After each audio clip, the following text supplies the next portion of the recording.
Hello mga mahal ko, ito na ang aking chicken na pinakuluan.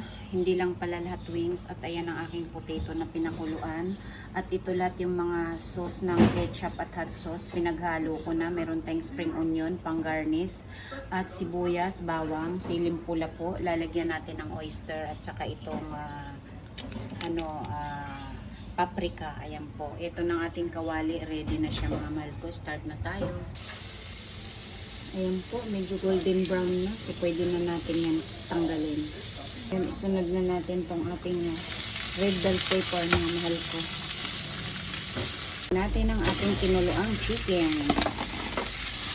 Isa. Isahin muna natin siya ng mabuti. Bago ilagay ko na yung ating rice water dahil gisang-gisa na po.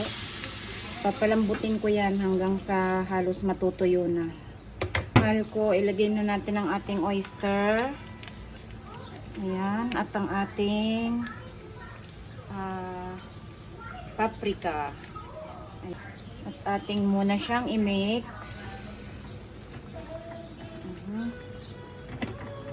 Pakuluin pa natin. Kaunting asin mga mahal ko. At kaunting paminta rin po. Ayan.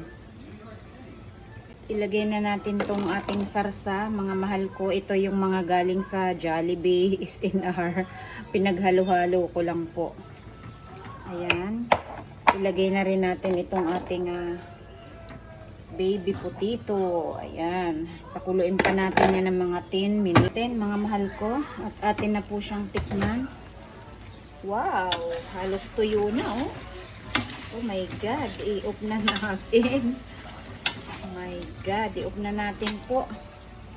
I-garnish na natin tong ating green onions. Ayan mga mahal ko. Sarap naman na yan, oh.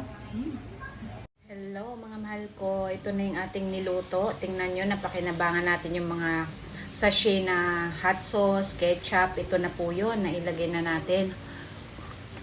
Sa lasa at alat, kayo lang naman ang mag-a-adjust mga mahal ko.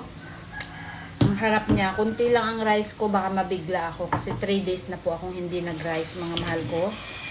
So ayan na ang ating napakasarap na chicken.